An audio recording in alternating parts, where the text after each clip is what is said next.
김치 중에 제일 맛있는 김치는 배추김치. 가장 흔하지만 가장 맛있고 쓰임새가 많은 김치가 배추김치입니다.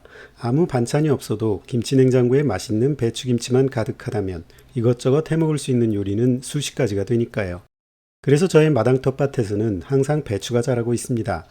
봄이 오자마자 배추 모종을 만들고 봄배추를 심어 가을까지 먹을 봄김장을 합니다. 봄배추는 조금만 시기를 놓쳐도 제대로 연글지가 않아서 먹기가 힘들고 사 먹자니 배추값이 너무 비싸서 가을 배추보다 더욱 소중하게 키우게 됩니다. 그러던 어느 날 소중하게 키우던 배추 한 포기가 사라졌습니다. 가장 잘 익어가던 녀석으로요. 쥐가 먹었다기에는 너무 알뜰하게 먹었고 닭은 앞마당까지 나올 수가 없고 다른 동물이 집 안으로 침입했을 리는 없고 그렇다면 남은 동물은 단 한 마리. 우리 집 멍뭉이 하루입니다. 순간 작년 가을의 기억이 스쳐 지나갑니다. 김장배추가 하루에 한 포기씩 사라지는 희한한 일이 벌어졌습니다. 처음엔 없던 쥐가 나타났나 싶어서 쥐도 또 놓아보고 비닐로 작은 하우스를 치기도 했지만 배추는 하루에 정확히 한 포기씩 사라졌습니다. 그래서 설마 하고 녀석을 유심히 관찰하던 중 한밤중에 나가서 비닐하우스를 코로 들추고 배추를 아삭아삭 씹어먹는 녀석을 발견하고는 어이가 없을 뿐이었습니다. 하루의 짓이었다는 것을 확인했을 때에는 김장배추는 두 포기만 남은 상태였기에 비닐을 활짝 걷어주며 다 처무라 하고는 김장을 포기했던 기억이 납니다.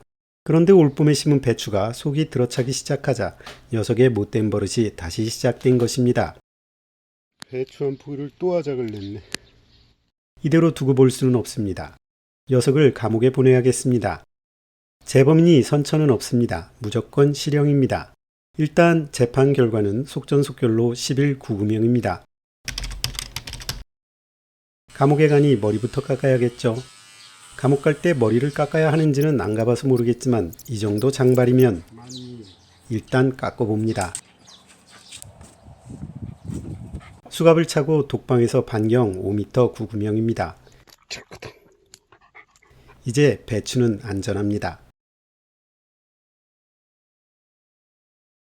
하루가 지나고 이틀이 지나고 어느덧 열흘이 지나고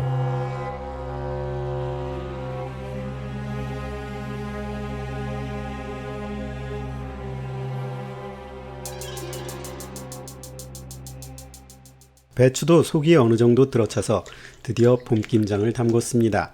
김치 한 통을 김치냉장고에 쟁여놓으면 왠지 부자가 된 느낌입니다. 아직도 마당에는 속이 덜 찬 배추 몇 포기가 남아 있습니다. 마당에 남은 배추는 하루 겁니다. 이거 다 넣어줄게 이제. 다 넣어 먹어. 녀석은 어쩌다 배추 맛을 알았을까요? 지가 이렇게 될 줄 알았것이요?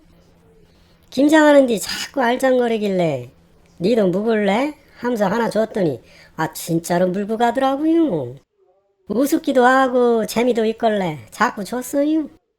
아마도 배추에 중독된 때가 그때부터가 아닐까 싶네요. 철없는 쥐인장의 무책임한 행동이 착한 멍뭉이 한 마리를 배추 중독자로 만들어 결국에는 절도 전과자로 만들었습니다. 개를 감옥에 가둘 것이 아니라 그 쥐인장을 감옥에 보냈어야 하는 것이 아니었을까요? 세상에 나쁜 개는 없습니다. 나쁘거나 무능한 쥐인놈이 있을 뿐입니다. 이제는 도둑질을 끊고 다시 갱생의 견생을 살아보겠다는 노견 하루. 그의 밝은 미래를 기원하며 좋아하는 배추를 두부 대신에 출소 기념으로 실컷 주었습니다.